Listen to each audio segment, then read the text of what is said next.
అని అమ్మవారి వంక నవ్వాడు. శివ, అసలు ఈ శరీరం ఎందుకు వదిలానో, నల్ల రంగు తొడుగు ఎందుకు వదిలానో మీకు తెలుసు, నాకు తెలుసు, చాలు. ఎందుకని అది కౌశికీ రూపాన్ని పొంది శుంభని శుంభుల్ని వధిస్తోంది. వింధ్యపర్వతం మీద కూర్చుంది. ఏదో ఇద్దరు కొంతసేపు సంతోషంగా మాట్లాడుకున్నారు. లోకములను రక్షించడమే వాళ్ళ మాటలు. భ్రోభుగ్ని కించిత్ భువన భయభంగ వ్యసనిని అంటారు శంకరాచార్యులు వారు.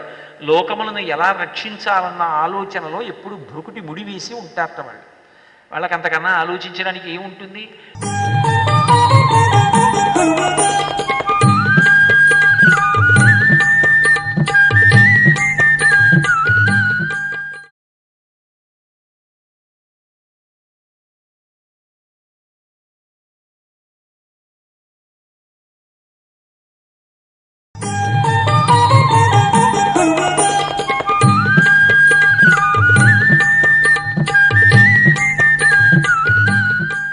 భ్రోభుగ్ని కించిత్ భువన భయభంగ వ్యసనిని అంటారు శంకరాచార్యులు వారు.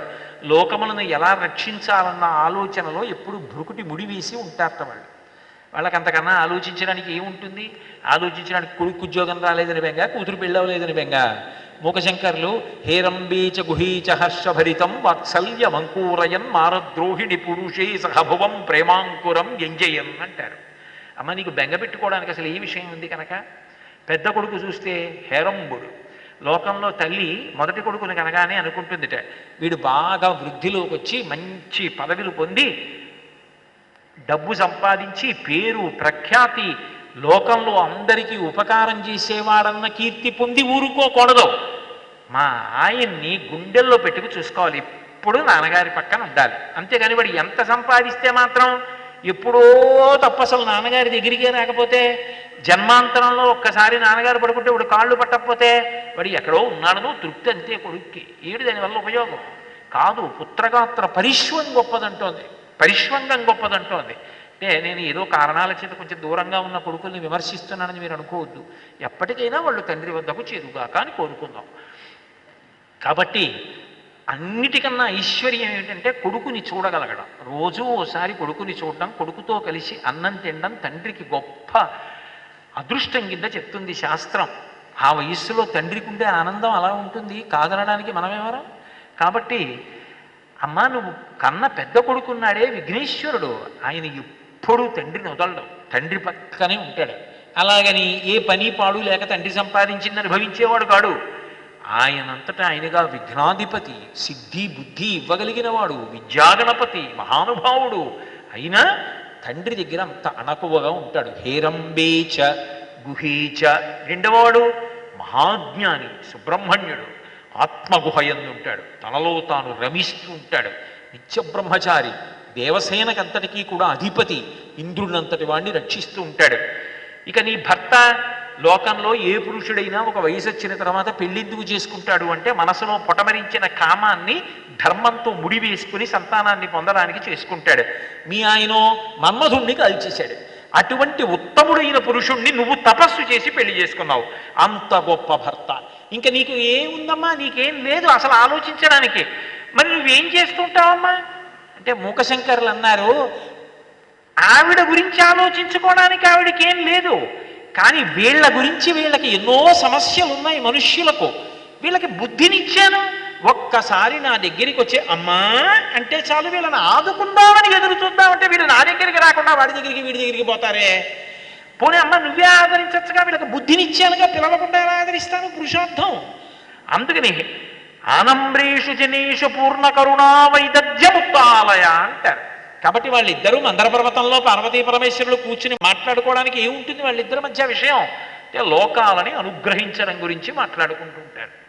ఇద్దరూ మాట్లాడుకుంటున్నారు. మాటల మధ్యలో వీడికి జ్ఞాపకానికి వచ్చింది. అన్నట్టు చెప్పడం మర్చిపోయానని చటుక్కున దూకింది.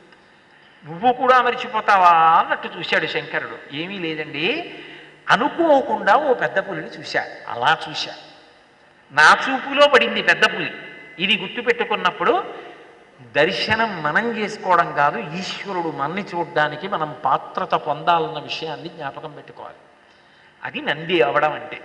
కాబట్టి నేను ఆ పులిని తీసుకొచ్చా, వీధిలో నించుంది, మీ దర్శనం అనుగ్రహించాలండి.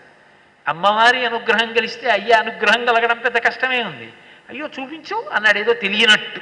ఆయనకి తెలియదా ఈశాన సర్వ విద్యానాం ఈశ్వర సర్వభూతానాం బ్రహ్మాధిపతి బ్రహ్మణోధిపతి బ్రహ్మా శివోమి అస్తు సదాశివోం.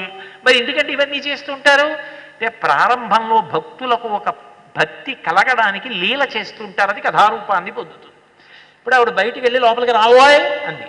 పెద్ద పులి గబగబా వచ్చి నా కాళ్ళు చాపి నీకు నమస్కారం చేసి, శంకరుడు చాలా ప్రీతి చెంది ఏమిద్దామంటావు వీడికి అన్నాడు.